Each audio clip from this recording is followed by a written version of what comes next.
social media leader, and Dan's going to start us off with some history of the company. So who started Facebook? Everyone, exactly. But in 2004, it was a very humble beginning. No one knew what they were. They were working for Connect You, actually, which was the thing that caused all the controversy. Because Facebook is supposedly a stolen idea.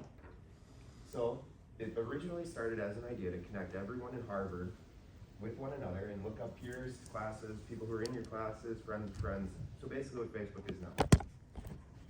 But it was called the Facebook. As you can see here, this is what it originally looked like. But the big controversy was that got them in the news and got their name known, and within all the Ivy League schools within the year, was the Winklevoss brothers. And they were the people who owned Connect You. And they essentially sued Facebook, which actually ended in a settlement.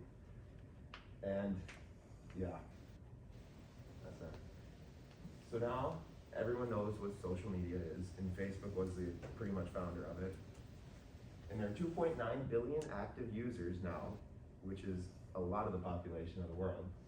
And Facebook has expanded into 4 companies, which I'm not going to go into because someone later on goes through them very well. And every year they beat earnings, which means Facebook has always been a very successful company, and they continue to be so. Every year they beat earnings by like 30% every quarter, which is insane because the company hasn't stopped beating earnings since its inception pretty much. And its valuation now is at $1 trillion. We'll talk about the environmental analysis of Facebook and the competitive forces that they face in their market. The one that probably would have been the most prevalent maybe a decade ago would have been Instagram, but obviously a lot of us know they were bought out by Facebook in 2012, so that was their way of nipping that at the bud, if you will, and taking out that competition. Another one that comes to mind is Twitter, but as we all know, Twitter is much different than Facebook in a lot of ways. Facebook has a much more group-oriented features. Twitter has tried the Spaces. Has anyone used the Twitter audio Spaces feature? Exactly. So that one has not really come around yet. And there are also a lot more small business-oriented features on Facebook, so we'll get into that in a little bit. Another one more recently, TikTok obviously has been very large. Facebook's way of counteracting TikTok, Instagram Reels in August of 2020. A lot of people love it, a lot of people hate it, but it does bring that short-form content to their platforms. Move on to the socio-cultural forces. The obvious one is COVID. Changes due to COVID, you have a lot of increased server traffic. People are at home, they don't get out, they don't do a lot.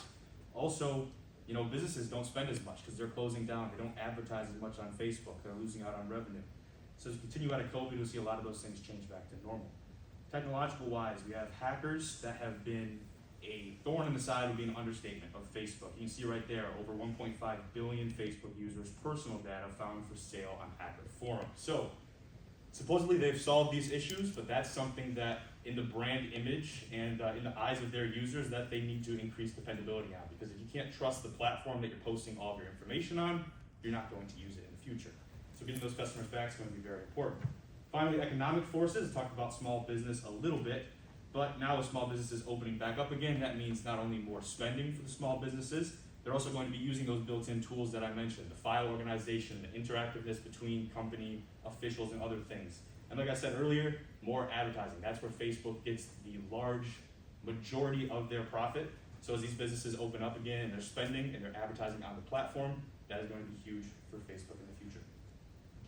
Okay, I have the marketing mix. So Facebook really takes advantage of its company's popularity when it comes to creating their marketing mix or creating their marketing strategies. And their marketing strategies are really heavily based off of their users' behaviors and how their users use the communication tools that they have on all their products. So one reason why Facebook is really set apart from its competitors, for example, Twitter or Snapchat, is because of how the users are using the communication tools and how Facebook markets and advertises on their platforms. So as a review, we all know the marketing mix is also known as the 4 Ps, which include products, places, price, and promotion. So moving on to products, Facebook's main products are Facebook, Instagram, Messenger, WhatsApp, and Oculus VR. Oculus VR is a virtual reality business company. So what most of these products have in common is that they are all forms of social media. So today, users love all these products, and they're so popular because of our basic human social nature. As humans, we just want to communicate with each other and meet new people all the time. Another reason these are so popular for users are because of the communication effectiveness on all these platforms. You can talk to friends, you can view news in your community, and you can even meet new people globally. Another reason they're so popular are because technology advancements, new websites and mobile apps are being updated and created every day, which so these social media products keep changing and getting better and better. Another reason they're so popular is because of the advertisements.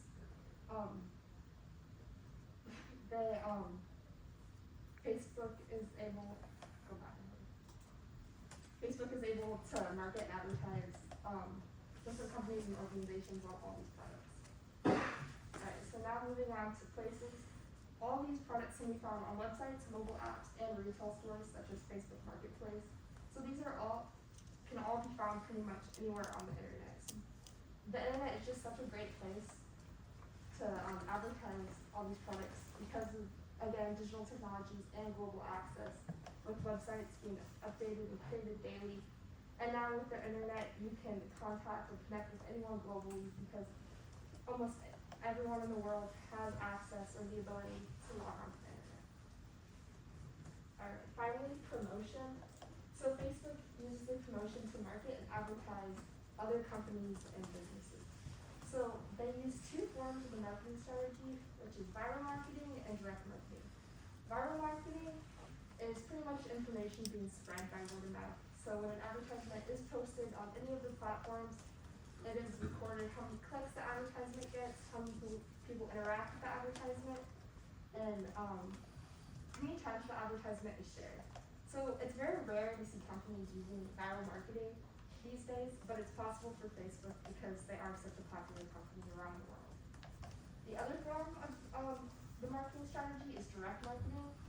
Direct marketing is where the advertisement is posted directly onto the user's pages, so when you do log on to any of their products, the advertisement is right there in front of your face. Now, it's posted right to their face. So when you do look at these advertisements, companies and businesses who are asking Facebook to post their advertisements are able to decide how much they want to pay and direct these advertisements to their users, but the payment must remain of the minimum payment. And then moving on to market-oriented pricing, I kind of already went over this, but it's determined by the number of clicks that the advertisement does receive, is how much the business does on Facebook, the pay what you want pricing, which is where the price must remain above the minimum price line that Facebook provides to these businesses. So businesses are just drawn to Facebook for their advertisements because Facebook is so flexible with how they accept their pricing and how they are posting these advertisements. So Facebook has pursued their marketing objectives by their mission statement, which is to make the world more connected through social media, and everything they do leads back to that mission statement. They are very successful in this, as they have over 3 billion users, which is throughout the world, that's a lot of people. And they're able to keep these users engaged every day through the customized feed, as each user has their own post they see, advertisements, and it keeps people coming back to the app to see what's new. And they're able to earn large profits through their ad revenue. Each ad they post for companies earns them just pennies, but it adds up because they have so many users. Because they earn money through their ad revenue, they have adopted an undifferentiated marketing strategy. This allows them to mass market their app to people around the world. And the two segments they focus on are geographic and behavioral. They are able to track the geographic location of their users, and this allows them to post things that are relevant to their location and things happening in the community. And others, behavioral. Facebook is able to learn about your preferences and what you like, who you follow, and what brands you associate with. And this helps develop more customized feed. And another way they gain users is through their sub-apps like Marketplace and Messenger, which are downloaded for many people just to get those. Facebook has faced many ethical problems as of recently. They were exposed for selling customer data to other companies, and many people left Facebook because they didn't feel this was very ethical. And another was personal privacy breach, which exposed millions of people's personal data to hackers around the world. Mark Zuckerberg has looked to rebound from this. He went in front of Congress and looked to build up Facebook's brand again. And another way they've done this is through their environmental footprint. They're looking to become carbon neutral and appeal to the next generation. Next, we're going to be talking about the SWOT analysis. And I'm just going to go briefly over a few key points of the strengths, weaknesses, opportunities, and threats of Facebook. So a big strength of Facebook is that they have consistent usership. Just like we have talked about, they have over 3 billion, well, around 3 billion active users on Facebook every single day. And these users are very beneficial to Facebook because they interact with all of the ads that are portrayed to them and build up their revenue, which is another amazing strength of Facebook is that they have consistent advertisers. Their advertising makes up around 98% of Facebook's revenue. This seems like a really good thing, but it could be a weakness for them because they could create a dependency on the advertising and not diversify their revenue enough. Their advertisers have no long-term commitments, and due to past security breaches, as Kobe's talked about and Noah just talked about, they have reached a breach of trust between users and their advertisers, so advertisers could plummet if they keep having these breaches of security. Next, some opportunities. Facebook has a lot of opportunities for diversification. Lots of applications are available to them to reach out to new audiences and programs. So they could start creating programs that compete with other companies. They've already tried to do this with like TikTok. They have created like Instagram Reels, and on Facebook, I don't know if anyone's heard of them, but they're lassos, which they are not quite as successful. But these can help diversify their revenue, which can help them grow even more. Again, they can start diversifying their audience and start attracting maybe even more business people to Facebook, like they have started doing with Facebook Marketplace. And this can bring more products available to them. Some threats for them, they have some rapidly growing competition. Like I mentioned, TikTok is growing very quickly because of their targeting of younger demographics. Younger demographics have shorter attention spans and want something quick and easy, and Facebook is trying to reach out to them. And again, another threat is the lack of trust between users and Facebook due to so many security and data breaches.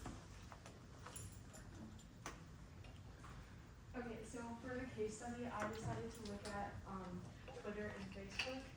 And so while both of them have been seen as competition through social media for one another, Twitter actually changed over to the news category in 2016 because they wanted to be seen more as a place where live events can be commented on while in real time while they're happening.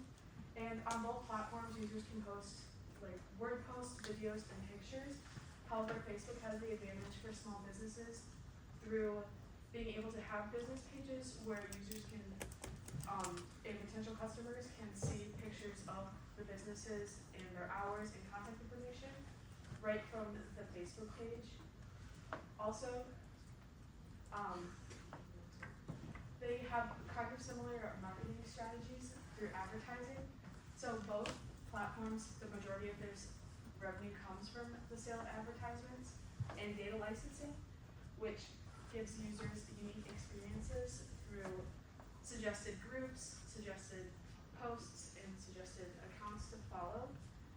One thing that Twitter does do well is with the frequent posting, users are more likely to feel like they can connect with businesses on a quicker level to get their concerns answered through threads and other,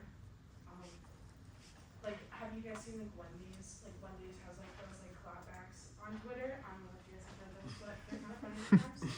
And so one thing that Facebook could adapt was the space where it's more like easier, because one thing about Facebook, it feels more formal to make a post on Facebook for businesses. They're more lengthy and they need more editing. Whereas Twitter, you can just send a quick tweet to update your consumers.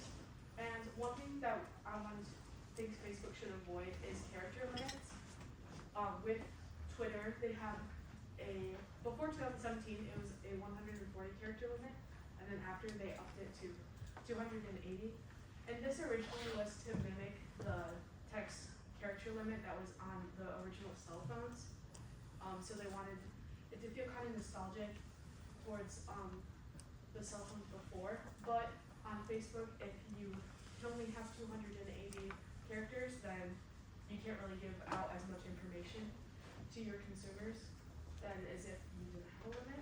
And another thing is trending topics. Twitter has a pretty prominent trending topic feed. And while that can be a good thing for businesses, also things can trend for bad reasons as well. So if you get enough people talking about something that's bad that's going on in your company, it can still trend, and a lot more people are going to see the negative attention that your business is receiving. And with Facebook reviews, there's a lot on the more business side of things.